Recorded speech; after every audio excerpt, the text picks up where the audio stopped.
Praise the lord. ఈరోజు దేవుని యొక్క వాక్యాన్ని ధ్యానం చేసుకుందాం. హోషేయ గ్రంథము 13వ అధ్యాయం 5వ వచనం.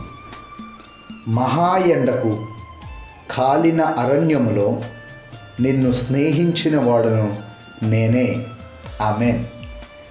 దేవుడు అంటున్నాడు, మహా ఎండకు కాలిన అరణ్యములో నిన్ను స్నేహించిన వాడును నేనే.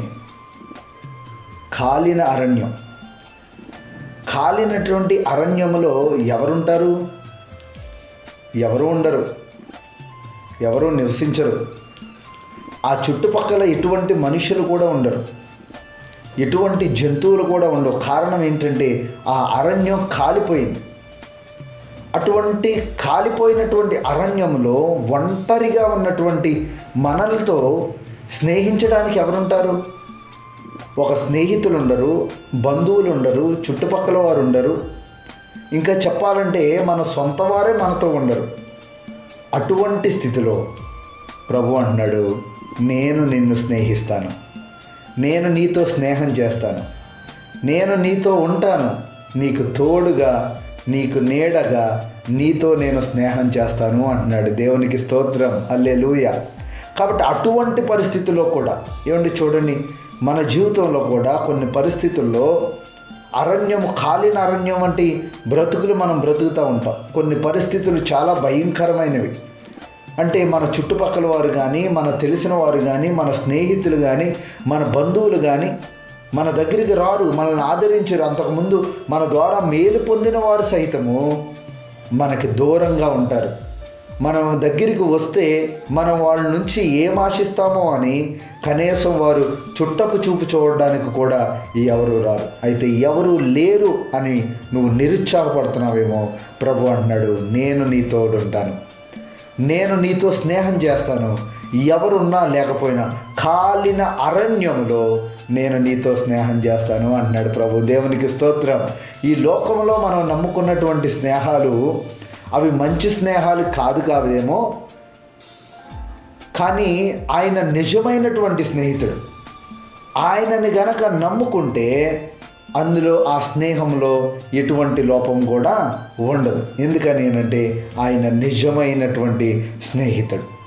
చూడండి, యోహాను సువార్త 15వ అధ్యాయము 13వ వచనం చూస్తే, తన స్నేహితుల కొరకు తన ప్రాణం పెట్టువాని కంటే ఎక్కువైన ప్రేమ గలవాడెవ్వడూనూ లేడు.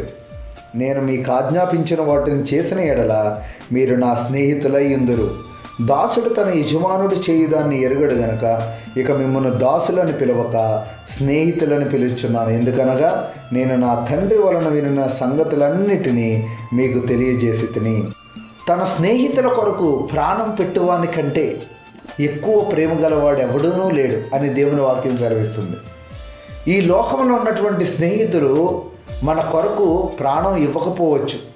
ఇంకా చెప్పాలంటే ఒకవేళ మన ప్రాణం వాళ్ళు తీయొచ్చు ఏమో, కానీ మనం నమ్ముకుంటున్నటువంటి ఆ నిజమైనటువంటి స్నేహితుడైన యేసుక్రీస్తు ప్రభువు మన కొరకు తన ప్రాణాన్ని అర్పించాడు. దేవునికి స్తోత్రం.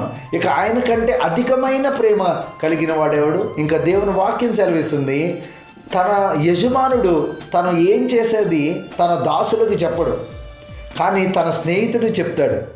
కాబట్టి తండ్రి చేయబో సంగతులన్నీ నేను మీకు చెప్తున్నాను కాబట్టి మిమ్మల్ని ఇక దాసులను పిలవను, స్నేహితులను పిలుస్తాను అన్నాడు. దేవునికి స్తోత్రం. మనం దేవునికి స్నేహితులమై ఉన్నాం కాబట్టి ప్రతి విషయం కూడా బైబిల్ గ్రంథం ద్వారా తేటతెల్లంగా ఆయన మనతో మాట్లాడుతున్నాడు. ప్రతి విషయాన్ని మన ఎడల దాయకుండా ప్రతి విషయాన్ని తెలియజేస్తున్నాడు. ఒకవేళ యజమానుడైతే తన పనివాడికి అన్ని విషయాలు చెప్పడు, కానీ స్నేహితుడు కాబట్టి ఆయన ప్రతి విషయాన్ని మనకి చెప్తున్నాడు. మనం చూడండి, దేవుని యొక్క గ్రంథంలో కనుక చూస్తే యాకోబు పత్రికలో ఉంటుంది, అబ్రహాము దేవుని నమ్మెను, అది అతనికి నీతిగా ఎంచబడెను, మరియు దేవుని స్నేహితుడని అతనికి పేరు కలిగెను. అబ్రహాం ఎవరంటండి? దేవునికి స్నేహితుడు. దేవుడు అంటున్నాడు, నా స్నేహితుడా అబ్రహామా, నా స్నేహితుడు అయిన అబ్రహాము అని దేవుని యొక్క వాక్యంలో రాయబడి ఉంటుంది. అంటే అబ్రహాము స్నేహితుడు అని పిలుస్తున్నాడు. అంతేకాదు, తను చేయబోయే సంగతి సొదొమ గొమొర్రా పట్టణాన్ని కాల్చివేయబోతానికి వెళ్తున్నానన్న విషయాన్ని అబ్రహాముతో చెప్పాడు.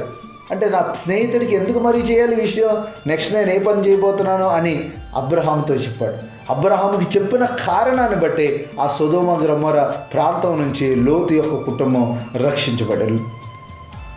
కాబట్టి ప్రియ స్నేహితులారా, మనము ఈ లోకంలో ఉన్నటువంటి స్నేహానికంటే నిజమైనటువంటి స్నేహము ప్రభు అయిన యేసుక్రీస్తు. ఈ లోకంలో ఉన్నటువంటి స్నేహము మన దగ్గర డబ్బు ఉన్నప్పుడు, మన దగ్గర బలం ఉన్నప్పుడు, మన దగ్గర ఉద్యోగం ఉన్నప్పుడు, మన దగ్గర పలుకుబడి ఉన్నప్పుడు, ఇవేమీ లేకపోతే ఈ లోక స్నేహము మనతో స్నేహించదు. కానీ కాలిన అరణ్యములో నీ ఒక్కడివే ఉన్నా ప్రభు అయిన యేసుక్రీస్తు నీ కొరకు నీతో స్నేహం చేస్తానంటున్నాడు. హల్లెలూయా, హల్లెలూయా. ఏమండి, సో మనం ఏదో నీతిమంతులమనా? ఆయన ఎందుకు మనతో స్నేహం చేస్తానంటున్నాడు? మన కోసం ఎందుకు ప్రాణాన్ని అర్పించాడు? మనం ఏమన్నా నీతి కార్యాలు చేసామా? రోమపత్రికలో ఉంటుంది 5వ అధ్యాయము 6వ వచనంలో చూస్తే, యాలయనగా మనం ఇంకా బలహీనులమై ఉండగా క్రీస్తు యుక్త కాలమున భక్తిహీనుల కొరకు చనిపోయాను. నీతిమంతుని కొరకు సహితము ఒకడు చనిపోవట అరుదు, మంచివాని కొరకు ఎవడైనా ఒకవేళ తెగింపవచ్చును. అయితే దేవుడు మన ఎడల తన ప్రేమను వెల్లడిపరుచున్నాడు. ఎట్లనగా మనం ఇంకనూ పాపులమై ఉండగానే క్రీస్తు మన కొరకు చనిపోయాను. దేవునికి స్తోత్రం. ఏమండి, ఈ లోకంలో నీతిమంతుల కొరకు ఎవడన్నా చనిపోవడం కూడా అరుదు. ఒకవేళ మంచి వ్యక్తి గురించి ఎవరైనా ప్రాణాన్ని పెడతాకి తెగిస్తారేమో, కానీ మనం ఇంకా పాపులమై ఉండగా, మనం ఇంకా బలహీనులమై ఉండగా, మనం ఇంకా లోకంలోనే ఉండగా, చెడిపోయి ఉండగా, పాపంలో పడి చచ్చిన వారమై ఉండగా క్రీస్తు మన కొరకు సిలువలో తన ప్రాణాన్ని పెట్టాడు. దేవునికి స్తోత్రం. అంతకంటే నిజమైన స్నేహితుడు ఎవరుంటారు?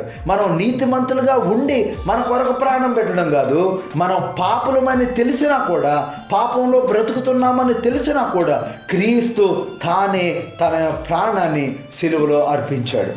కాబట్టి అతని కంటే ఇక నిజమైన స్నేహితుడు ఎక్కడ వెతికినా దొరకడు. ఈ లోకంలో మనకు డబ్బు, బలగం ఉన్నప్పుడే అనేక మంది మనతో స్నేహం చేస్తారు. ఈ లోకంలో మనం చూస్తాం, బాగా ధనం ఉన్నప్పుడు, రాజకీయ పలుకుబడి ఉన్నప్పుడు, తాతలు సంపాదించిన ఆస్తులు ఉన్నప్పుడు, మంచి ఉద్యోగాలుండి లక్షల సంపాదన ఉన్నప్పుడు అందరూ అతనితో స్నేహం చేస్తారు. అతని బంధువులు, అతని చుట్టుపక్కల వాళ్ళు అందరికీ అతని బంధువే. అయితే ఎప్పుడైతే ఒకవేళ తన స్థితి మారిపోయి తను సాధారణమైన స్థితికి వచ్చాడో, అతని ద్వారా మేలు పొందుకున్న వ్యక్తులు కూడా అతని దగ్గరికి రారు. అయితే అటువంటి పరిస్థితిలో కాలిన అరణ్యంలో ఎవ్వరూ నీతో లేకపోయినా నువ్వు నమ్ముకున్నటువంటి నీ స్నేహితుడైనటువంటి ఆ ప్రభు అయిన యేసు క్రీస్తు నీతో స్నేహం చేస్తాడు. దేవునికి స్తోత్రం. హల్లెలూయా.